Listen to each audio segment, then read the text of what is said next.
अगर आप कंपटीशन का तैयारी कर रहे हैं और अगर सोचेंगे कि अलजेब्रा में बेसिक सम्स आएंगे तो बेसिक सम्स कभी भी नहीं आएंगे, ट्रिक वाले सम्स आएंगे। अगर आप कितना भी फॉर्मूला रट लीजिए, सवाल आप नहीं बना सकते हैं। इस टाइप के सवाल जो आप देख रहे हैं बोर्ड पे है, ये अब आप बताइए कितने टाइम में बन सकते हैं। याद रखेंगे जी, ऐसे सवाल आप विद इन 5 सेकंड बना सकते हैं। कितना? 5 सेकंड के अंदर बना सकते हैं। जैसे देखिए, यह सवाल है दिया हुआ है, इसका आंसर क्या होगा? 66। इसका आंसर क्या होगा? इसका आंसर 2 होगा। यस। इसका आंसर क्या होगा? इसका आंसर 1 होगा। क्या आप इतना जल्दी सॉल्व करना चाहते हैं? तो अलजेब्रा में आपको ऐसे टेक्निक से हम बताएंगे जो टेक्निक आप शायद अभी तक नहीं देखे होंगे। पूरा अलजेब्रा अगर आप करना चाहते हैं तो मेरे साथ सिर्फ और सिर्फ एक एक वीडियो में बने रहिए। पूरे अलजेब्रा को हम 4 भागों में बांट दिए हैं। सिमेट्री, एमआई, आप बोलेंगे सर ये एमआई क्या है? एमआई फोन के बारे में नहीं बात कर रहे हैं, मल्टीपल इनवर्स, और फिर डिग्री और थोड़ा सा मिसलेनियस में। आप बोलेंगे सर कितना हम लोगों को इसमें फॉर्मूला रटना पड़ेगा? कुछ नहीं रटना पड़ेगा, जो आप पहले से जानते हैं उतना में ही इस टाइप के सारे सवाल, जितने भी खतरनाक से खतरनाक सवाल रहेंगे, आप उसको सिर्फ देखेंगे और 5 सेकंड सोचेंगे और आंसर देंगे। ठीक है, तो चलिए इस टाइप के सवाल को अगर आप देखना चाहते हैं कि आंसर ये कैसे आया, तो बने रहिए। बेसिक से लेके एडवांस तक हम आपको करवाएंगे, ये हम आपको प्रॉमिस करते हैं। बताइए 4 का आंसर बताएंगे आप? कौन बताएंगे? क्या 2? आंसर 2 बताया जा रहा है। आइए देख लेते हैं कि पलक झपकते लिखें और 2 ये कैसे हो सकता है। आइए आप भी साथ में चलिए, आप भी बता सकेंगे। देखिए, जैसा कि अभी हमने तुरंत बताया था, क्या बताए थे कि अगर एक इक्वेशन है और एक से ज्यादा वेरिएबल्स है तो किसी को भी हम क्वेश्चन नंबर 4 को इधर दिखा रहे हैं। देखो ध्यान से, यहां पर हम लोग किसी एक वेरिएबल को 0 करेंगे। हम यहां पर देख रहे हैं एक्स वाई है, जेड का कोई काम नहीं है, जेड को हम लोगों ने 0 कर दिया। अब एक्स इजिकल टू क्या आ गया? वाई आ गया। सवाल को देखो, एक्स स्क्वायर तो एक्स स्क्वायर ही रहेगा, वाई स्क्वायर को हम लोग क्या बोल सकते हैं? एक्स स्क्वायर, और नीचे में तो एक्स स्क्वायर।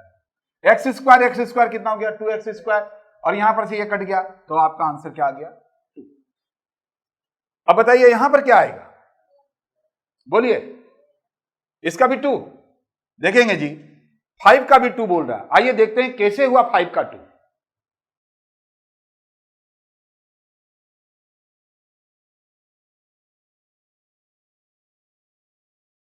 आइए ध्यान से देखेंगे, x plus y equal to 2z। अभी तुरंत हम आपको बताए थे z 2 बार आया है, z को हम लोगों ने 0 कर दिया तो क्या हो गया? x और y हम बोल सकते हैं x इजिकल टू y। यहां तक तो कोई दिक्कत नहीं है। जैसे ही हम लोगों ने z को 0 किया तो यहां पर हम देख रहे हैं कि z है, इसका कोई काम नहीं है, तो क्या हो गया? और यह y अपन y, क्योंकि यहां x और y है, x equal to y, y equal to x, तो यहां पर हम लोगों ने इसको z को हटा दिया तो यहां पर क्या हो गया? x upon x, y upon y काट दिए तो 1 प्लस 1 2 आंसर आ गया। नीचे वाला का बताइए आंसर 0। कैसे 0? आइए अब हम लोग इसको देखते हैं। क्वेश्चन नंबर 6,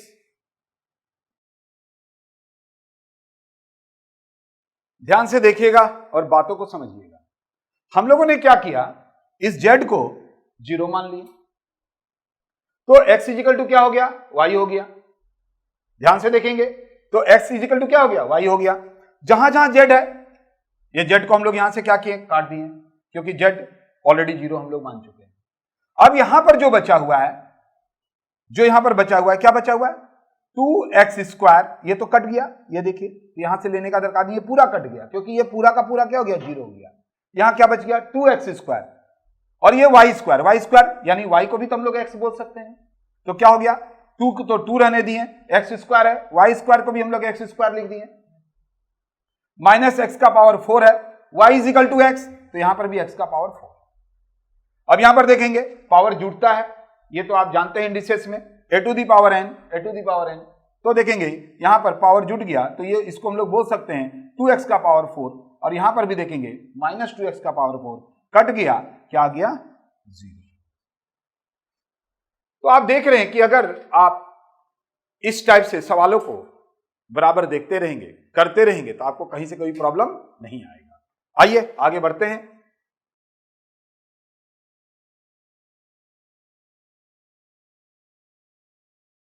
नेक्स्ट में आगे, इसका आंसर क्या होगा 8। ओरली बताना है। देखिए पहले हम आपको अब ओरली करने के लिए सिखाते हैं। यहां पर हम देख रहे हैं y को अगर हम 0 मान लेते हैं, ये भी टर्म 0 हो जाएगा, यानी x का वैल्यू 2 हो जाएगा। y जैसे ही हम लोगों ने कट करके 0 मान लिया, इन सिमेट्री किसी भी यानी कोई भी इक्वेशन अगर दिया रहेगा उसमें अगर एक से ज्यादा वेरिएबल है तो आप उसको आराम से 0 मान सकते हैं। तो यहां से ये कट गया, 0 हो गया, और ये भी टर्म पूरा 0 हो गया। तो यहां पर देख लीजिए x इजिकल टू 2 था, 2 का पावर क्यूब, 2 इंटू 2 इंटू 2, तो 8 आंसर। कैसे बनाए, आइए यहां पर आपको जरा दिखा देते हैं। सिमेट्री में हमेशा एक एडवांटेज होता है कि किसी भी इक्वेशन में अगर आप किसी एक को 0 मान लेते हैं तो कोई दिक्कत का बात नहीं होता है, और जैसे ही 0 मान लेते हैं तो x का वैल्यू 2 आ गया, y को हमने 0 माना था, ये पूरा टर्म 0 हो गया, तो x का पावर क्यू, ट्यूब का पावर क्यू, यानी 8 आंसर। यानी बिना कुछ कलम चलाए आप काम कर सकते हैं। यहां जरा ध्यान दीजिए, इसका आंसर क्या होगा बोलिए। इसका आंसर 1 बोल रहा है। कैसे, आइए जरा ध्यान से देखिए, कितने बड़ा सवाल है और आप इसको पलक झपक पे कैसे करेंगे। x है, y है, z है, हमने a को 0 मान लिया तो ये पूरा टर्म 0 हो गया। किसको माने हैं, a को।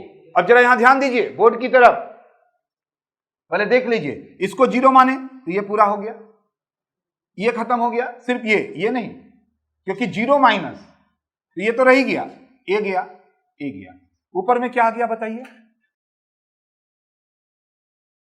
अब बोलेंगे सर -x², अरे -x इंटू -x, तो ऊपर में हो गया x² plus y² plus z², नीचे में भी x² plus y² plus z², cut गया तो 1 आंसर आ गया। कितना आसान बात हो गया। क्या बता रहे हैं हम ऊपर में कि जहां जहां a कट गया तो ऊपर में क्या बच गया, x² y² z², और नीचे में भी x² y² z², ये कटने से 1 आंसर आ गया। ये हम क्वेश्चन नंबर 8 को सॉल्व कर रहे थे।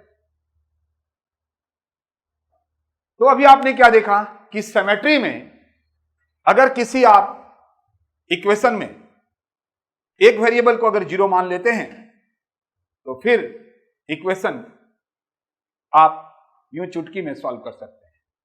ओरली पेन का भी दरकार नहीं पड़ेगा। उम्मीद है यहां तक आपको समझ में आया होगा। अब आइए वो 3 सवाल के बारे में बात कर लेते हैं जो सबसे पहले आपको स्क्रीन में दिखा था।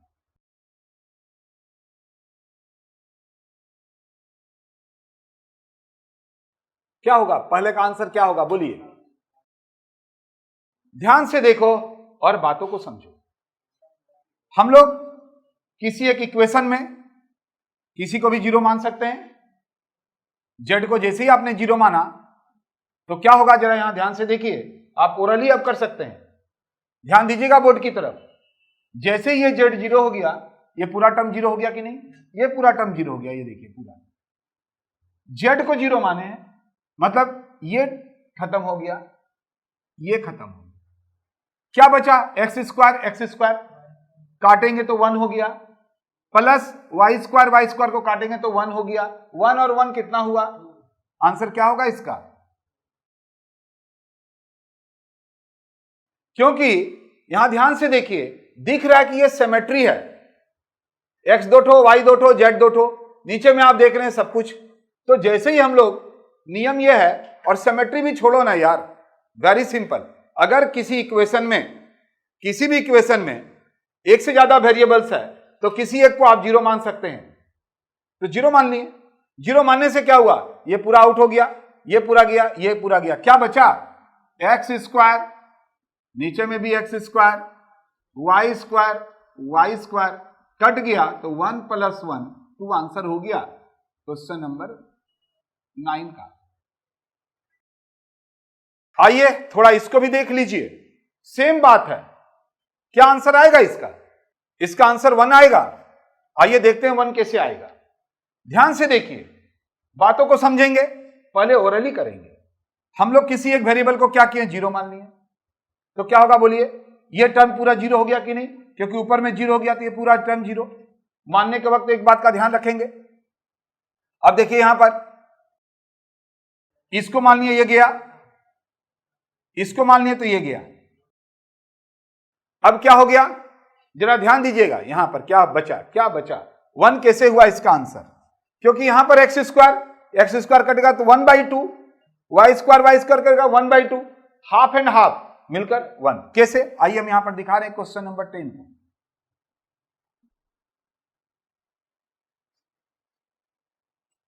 कितना आराम से आप एक एक चीजों को करते जा रहे हैं।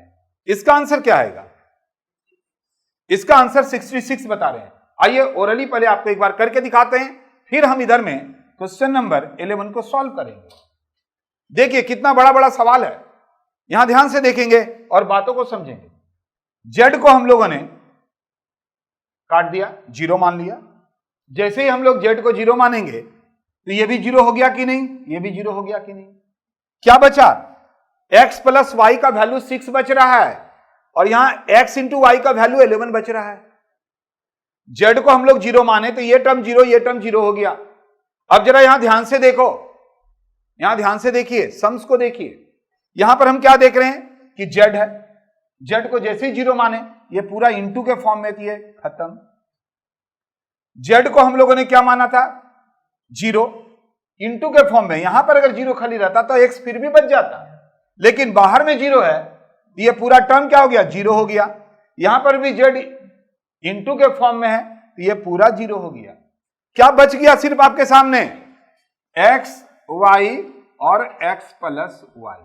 जैसा कि हम यहां पर देख रहे हैं x y का वैल्यू 11 आ रहा है और x प्लस y का वैल्यू 6 आ रहा है और 66 हमारा आंसर आ गया। आप देख ही रहे हैं, एक से एक ट्रिक, एक से एक टेक्निक, यानी सिमेट्री अगर आप सीख लिए तो अलजेब्रा का किसी भी प्रकार का आपको फॉर्मूला याद नहीं करना पड़ेगा। यह था सिमेट्री का फर्स्ट पार्ट, यानी बेसिक। ये जितने भी सवाल आपको एग्जाम्पल में दिए गए हैं सब प्रीवियस ईयर में या तो बैंकिंग, रेलवे या स्टाफ सिलेक्शन में आए हुए सवाल हैं। तो आपने देखा कि सबसे पहले जो स्क्रीन में आपको दिख रहा था, जैसे ही थोड़ा सा सवाल आपने प्रैक्टिस कर लिया, फिर आपने देखा कि कितना आसानी से बन गया। फिर भी अगर आपको सिमेट्री में दिक्कत आ रहा है या लग रहा है कि ये थोड़ा हार्ड है, हार्ड तो है नहीं, तो फिर से आप प्रैक्टिस कीजिए, क्योंकि आपके लिए नया चीज है। तो हो सकता है कि आपको कहीं पर अगर समझ में नहीं आया तो वीडियो को आप फिर से देखिए और बिना डाउनलोड करके देखिए, फिर तुरंत समझ में आए।